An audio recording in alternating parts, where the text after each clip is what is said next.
It's great to be here in Las Vegas. I'm actually from East Texas, from a pretty white trash town over in East Texas. Like the kind of white trash where your Sunday school teacher and your first kiss are usually the same person. My Aunt Linda.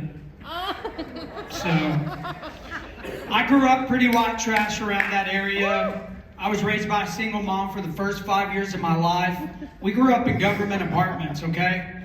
And this was in the 90s when parenting was really still being beta tested, you know? Nobody was taking it serious. It was like bowling. You just did it on the weekends and drunk half the time, you know? But whoever was off work at our government apartments, that's who our babysitter was. So my sister and I would just wake up in the morning, there would be a stranger smoking a cigarette on our couch, just like, "You kids know how to strip copper?" It is a miracle that we did not get molested more. So,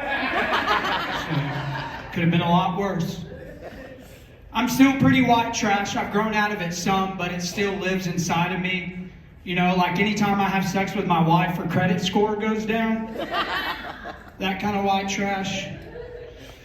She's at a 750 right now. I'm masturbating a lot. What I really love about East Texas are the doctor's offices there. It's the sketchiest place you'll ever go. My doctor's office sits between a Boost Mobile and a 7-Eleven. I could get a vape and a prostate exam at the same time. Until 7-Eleven's like, "Quit showing us your asshole, okay? Get your blueberry vape and get the hell out of here." But what I really love about the doctor's office is they give me the same medication for depression and like a sinus infection. You know, they're like, "Oh, you're coughing up green mucus? Yeah, you're gonna want to try Xanax. It's gonna clear it right up." I really knew it was sketchy when he took some with me. His prescription pad just said snort it. So if you guys don't know East Texas, it's a very country area. Probably one of the most country areas in Texas. And you can tell because half of the population there is legally named Bubba. I don't know if you guys have ever seen anybody named Bubba, but they're usually all wearing the same uniform, you know? Overalls, Crocs. That's an outfit that screams, "Don't check my search history," okay? Now, I've got Bubbas in my family, but I've never had them tell me any kind of information worth knowing.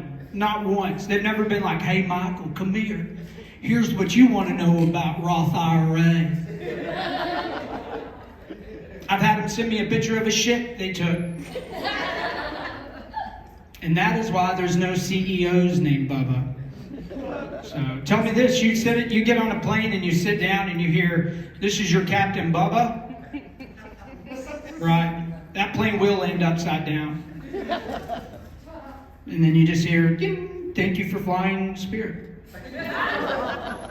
I'm from a town of like 3,000 people, which means I could not date really growing up, or in my hometown. 3,000 people. Imagine that. You go on a date and you're like, "Man, we got along so well. We have so much in common." DNA. That is what we had in common.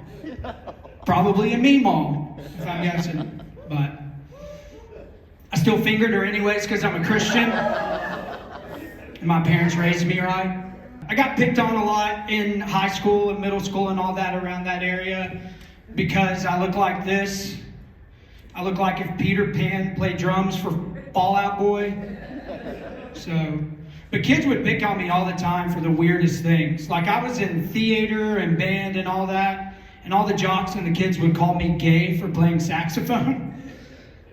I didn't know that was a cornerstone of the gay community. But in my defense, I've also never had a gay guy come up to me and be like, "I like two things, hard cock, smooth jazz." Never once happened. But I also got picked on for a lot of other things too, because I was into superheroes and Star Wars and all that stuff. And at an age I will not tell you guys, but I will say it's a double-digit age, I wore a Spider-Man costume underneath my civilian attire to a hospital where my grandfather was there dying from a stroke. No one in my family noticed, but the person who did notice was the nurse.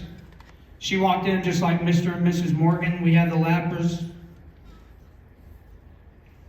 Is your 17-year-old son wearing a Spider-Man costume? My mom just looked at me like, he plays the saxophone. Which is why when I graduated high school, I joined the United States Marine Corps.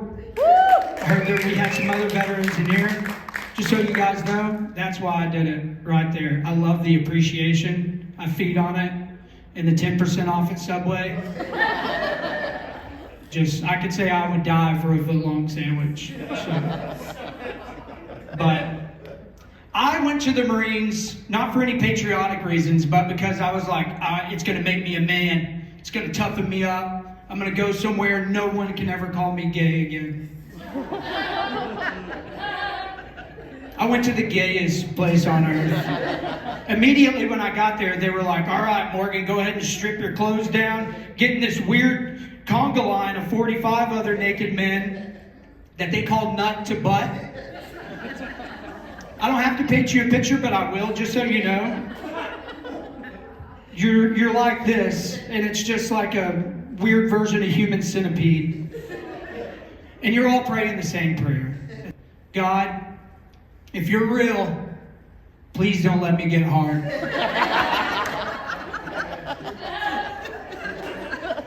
So, I'm an atheist.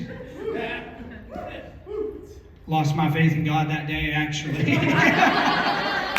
And I'll end with this real quick. I'm married. I've been married for about 7 years now. And my wife, thank you. You can clap for that, but don't take up too much of my time. So it's just... But my wife, she loves to go dancing. She can club dance, she can line dance, two-step. She can do all of that, you know. I'm not a dancer. I was in musical theater growing up. There is no situation where I can walk into any club and just be like, what's up, girl? Hey, DJ, do you have the Cat soundtrack?